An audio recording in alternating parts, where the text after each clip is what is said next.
Ideas வணக்கம். இன்றைக்கி நம்ம பார்க்க போகிறது வந்து ஐப்ரோ கிளாஸு. ஏற்கனவே ஐப்ரோ கிளாஸ் நம்ம நிறைய போட்டிருக்கோம். இருந்தாலும் ப்ராக்டிக்கலாக இன்றைக்கி நமக்கு ஒரு மாடல் கிடச்சிருக்காங்க. அவங்களுக்கு நம்ம தேங்க்ஸ் சொல்லிக்கலாம். அவங்களுக்கு இன்னும் ஒரு முறை ஐப்ரோஸ் வந்து எப்படி எடுக்கணும் அப்படின்றத கிளியராக பாருங்கள். அது கூட நீங்கள் தியரியாகவும் ஒரு கிளாஸ் இதிலே பார்க்க போகிறீங்க. அதையும் கவனமாக வீடியோவை ஸ்கிப் பண்ணாமல் பாருங்கள். காட்டன் எடுத்துக்கலாம். காட்டனில் இது வந்து டால்கம் பவுடர் தான் நான் எடுத்திருக்கேன். வேறு எந்த பவுடரும் இல்லை. எதுக்காகனா உங்களுடைய ஸ்கின்ல என்ன பிசுபிசுப்பு வேர்வைகள் இருக்கும் அதை நம்ம கிளியர் பண்ணுறதுக்காக தான் நம்ம பவுடர் எடுத்துக்கிறோம். த்ரெட்டு, இந்த த்ரெட்டை வந்து நம்ம பிடிக்கும்போது இந்த பல்லில் ஏதாவது உங்களுக்கு எந்த பல்லு ஸ்ட்ராங்காக பிடிக்க முடியுமோ அந்த பல்லில் பிடிச்சிக்கோங்க. இந்த கைகளை இப்படி என்னை பார்த்து வச்சுருக்கேன். உங்களை பார்த்து கூப்பிடுற மாதிரி 5லிருந்து 7 முறை சுற்றிக்கணும். 5லிருந்து 7 முறை சுற்றிட்டு இந்த கை வாய்ப்பகுதி இந்த 3ம் ஒரு சேர வேலை செஞ்சால் மட்டும்தான் ஐப்ரோவை அழகாக செய்ய முடியும். எப்படின்னா ப்ராக்டிஸ் எடுக்கிறவங்க இப்போ நான் செய்கிற மாதிரியே திரும்ப திரும்ப செஞ்சு பார்த்தீங்க அப்படின்னாலே தன்னால் கை பழக்கம் வந்துடும். இந்த கை வந்து அகலப்படுத்தணும் அப்படின்னும் போது இந்த கை லூஸ் விடணும். அப்போ தான் இதை அகலப்படுத்த முடியும்.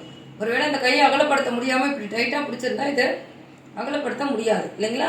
அதே மாதிரி பல்லாலையும் அந்த நூலை டைட்டாக பிடிச்சிருந்தா மட்டும்தான் கீழே விடாது.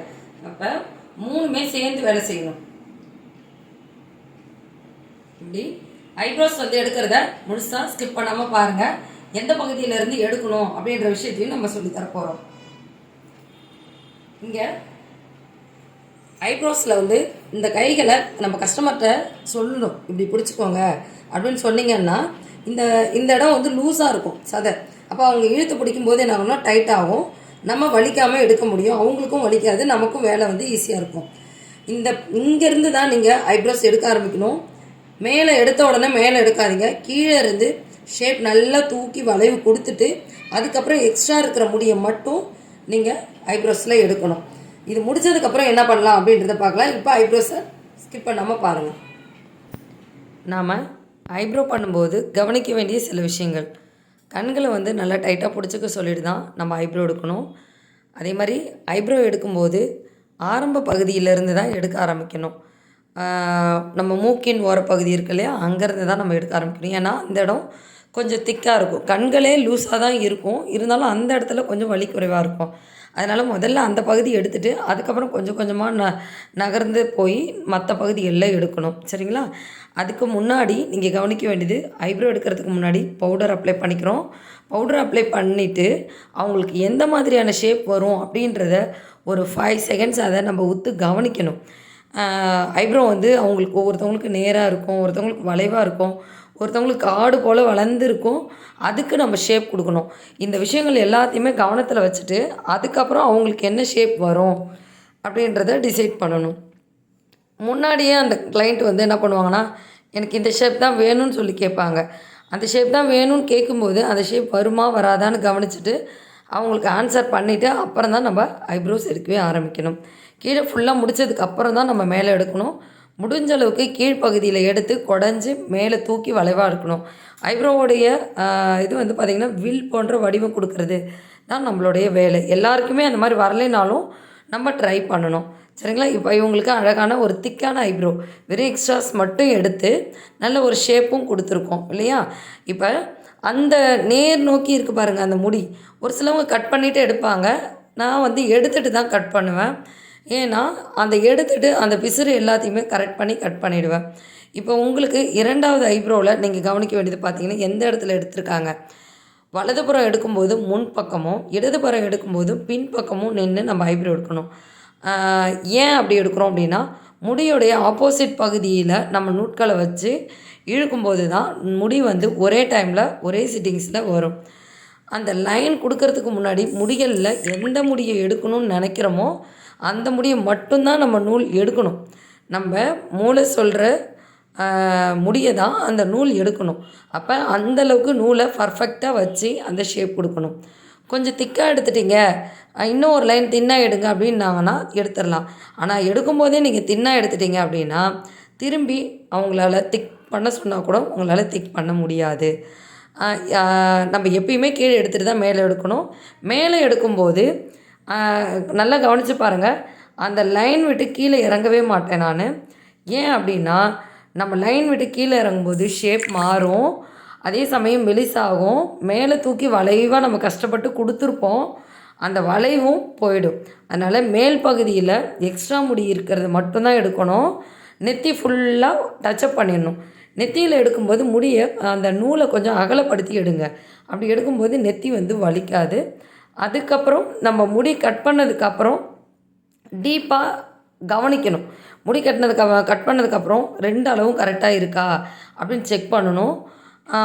நான் இந்த பக்கம் எடுத்துகிட்டு இந்த பக்கம் எடுக்கும்போதே உங்களுக்கு அந்த பக்கம் எந்த அளவுக்கு ரைட்டை எடுத்துகிட்டு லெஃப்ட்டு எடுக்கிறோம் இல்லையா, அப்போ ரைட் சைடு எந்த அளவுக்கு இருக்குதுன்னு நம்ம செக் பண்ணிக்கிறேன் நான்.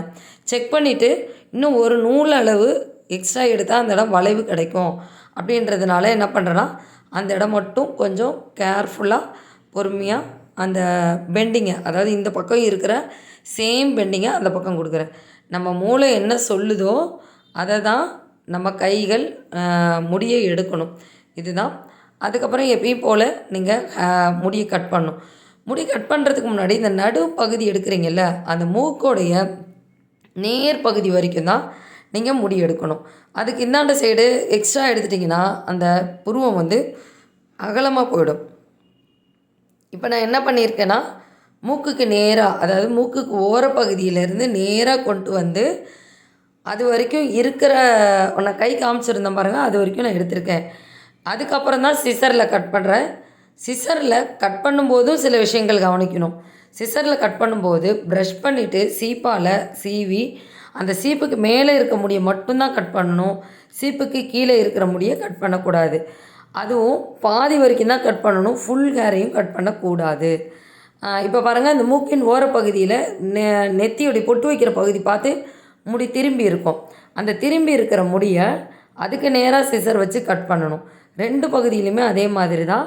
அந்த மாதிரி கட் பண்ணிவிட்டு அதுக்கப்புறம் நம்ம 2 பக்கமும் கரெக்டாக இருக்கான்னு ஒரு டைம் செக் பண்ணிவிட்டு அதன் பிறகு தான் ஜெல் அப்ளிகேஷன் கொடுக்கணும்.